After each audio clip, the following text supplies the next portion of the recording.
L'espace Nelson Mandela vous présente samedi 22 septembre à 20h30, Instant de vie avec Anna Cruz et l'Ab5. Ils sont 5 jeunes du coin, amateurs talentueux et passionnés de musique. L'Ab5 revisite les classiques de Queen à Muse, en passant par Scorpion, Téléphone, AC/DC ou même Zazie. Ils sont 100 choristes de 16 à 77 ans, amateurs passionnés de chant choral venus d'Oupline. Anna Cruz revisite un répertoire que l'on qualifie souvent de chansons contemporaines, autour de Goldman, Lama, Brel, Souchon, France Gall et même notre Johnny national, sous la direction de leur chef de chœur Jean-François Legrand. Ils seront plus d'une centaine sur la scène de l'espace Mandela pour le premier spectacle de cette nouvelle saison.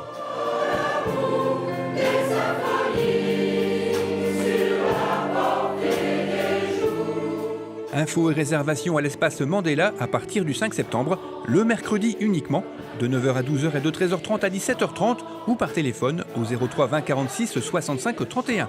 Vous pouvez également acheter vos places en ligne en vous rendant sur le site internet de l'espace Mandela. Retrouvez ce journal et d'autres informations sur lachapelle-tv.fr.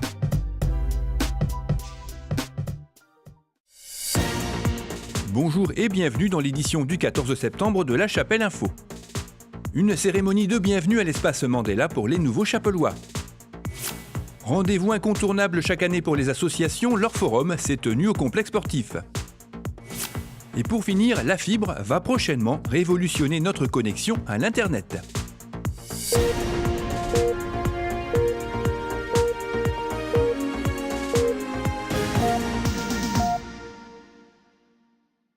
L'espace Mandela a rouvert ses portes vendredi dernier pour accueillir les nouveaux chapellois. Une petite cérémonie organisée tous les ans par la municipalité et qui a réuni une vingtaine de personnes. Le maire Bernard Coine a présenté les membres de l'équipe municipale ayant pu se libérer pour l'occasion avant la projection d'une vidéo de présentation de la commune que vous pouvez retrouver sur la chaîne YouTube de La Chapelle TV. Ce fut ensuite la visite de l'espace, guidée par le régisseur des lieux Guillaume Vantôme, une cérémonie qui s'est conclue en partageant le verre de l'amitié. Il attire beaucoup de monde chaque année. Le forum des associations s'est déroulé samedi dernier au complexe sportif et pour la première fois dans la salle bleue. 35 associations étaient présentes grâce à leurs bénévoles, dont l'investissement a été salué par le maire dans son allocution. Vous savez, vous qui fréquentez ce forum régulièrement, que la vie associative chapelloise est intense, que l'offre d'activité à la population est assez exceptionnelle et pour tout cela, je vous remercie. L'aide de la commune, c'est quelques subventions, les infrastructures, mais ce qui est le plus précieux, c'est l'activité des bénévoles et nous ne pouvons que vous en remercier une nouvelle fois. L'organisateur de ce forum, l'adjoint à la culture Damien Bror, a remercié l'ensemble des services techniques et administratifs qui interviennent pour la mise en place de cette manifestation très attendue chaque année. Sur un plan pratique, j'avais proposé aux associations un petit sondage donc de savoir si préféraient que l'événement ait lieu en juin ou en septembre. La réponse est que majoritairement nous préférons septembre, donc nous maintiendrons ce forum le premier samedi de septembre, comme chaque année. L'adjoint au sport, Franck Thorez, a quant à lui expliqué pourquoi ce forum était organisé dans la salle bleue. Non, juste un petit mot. La raison pour laquelle nous avons fait le forum cette année, c'est que oui, vous avez constaté que le sol a été refait durant le mois d'août. La salle est depuis 1990. Le revêtement n'avait jamais été fait. Ça revenait une véritable patinoire. Donc on a cherché justement, comme disait Damien, avec les services techniques qui sont franchement au fait de toutes ces choses-là. Et le revêtement sur lequel on est, en fait, permet d'accueillir le public. Donc c'est un test, plutôt que de devoir mettre du balaton de l'autre côté. En principe, on ne devrait pas avoir de soucis avec le revêtement. Une fois que le forum sera terminé, les tables, les chaises, les ronds que peuvent se former, tout redeviendrait normal. Une nouvelle saison a donc démarré pour les associations, comme ici au Tennis Club, qui propose d'offrir une raquette neuve grâce à l'opération 1000 raquettes. L'opération 1000 raquettes au club de tennis, c'est une opération à l'origine proposée par la Ligue des Flandres de tennis par le département du Nord. de la Ligue des flancs du tennis. Alors bien sûr, on s'associe à ça. C'est les 1000 premières demandes qui obtiennent 1000 raquettes pour les enfants qui vont de 5 ans à 9 ans dans le courant de l'année 2019. Donc leur première licence, pour les premiers inscrits, leur première licence, on leur offre une raquette de marque Technifibre, qui est une raquette de très très bonne qualité en plus, ça c'est très bien. Et puis le club, comme on fait du baby tennis, le club va un peu plus loin dans la démarche et offre les raquettes au baby tennis, puisque nous on fait du baby tennis à partir de 3 ans, 3 ans et demi. On ne voudrait pas exclure ces petits jeunes.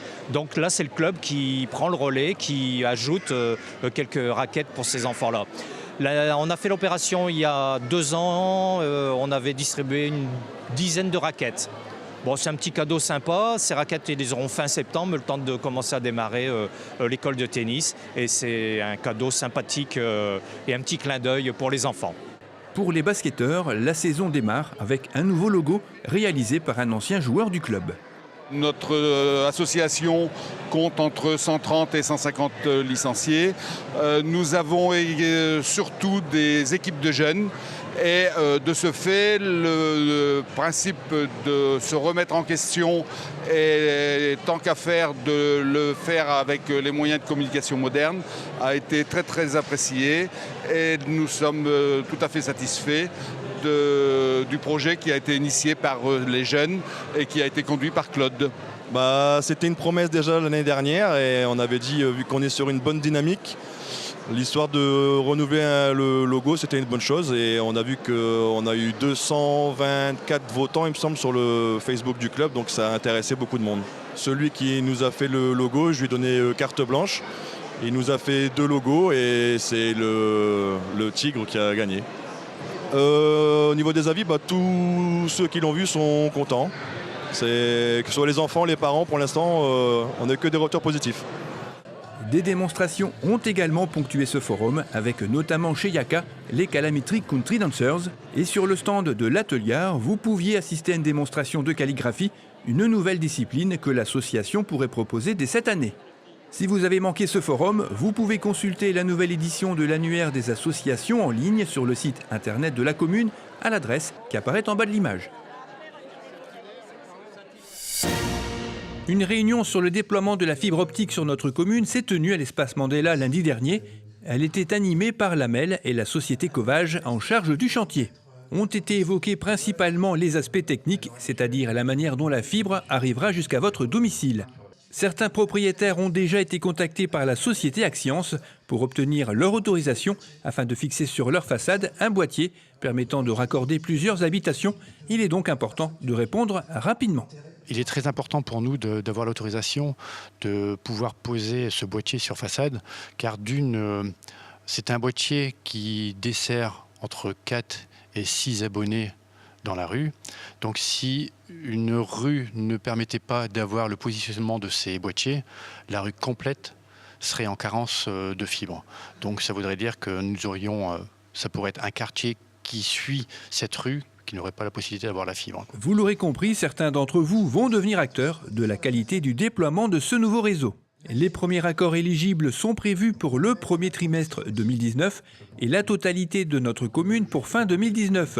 En raison de la mauvaise qualité du réseau actuel sur le hameau de Wemacar, le maire va demander son raccord en priorité. Pour l'instant, 6 petits opérateurs sont déjà présents sur ce réseau et parmi les opérateurs nationaux, SFR et Bouygues seront présents au premier trimestre 2019. Des discussions avec Free sont en cours. Quant à Orange, rien n'est engagé pour le moment. Un forum avec tous les opérateurs disponibles sera organisé dans le courant du premier trimestre 2019 pour vous permettre de comparer les offres. Et pour conclure ce reportage, un article reviendra plus en détail sur cette réunion dans le prochain bulletin municipal.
Cette édition est terminée, merci de l'avoir suivi. Rendez-vous le vendredi 21 septembre.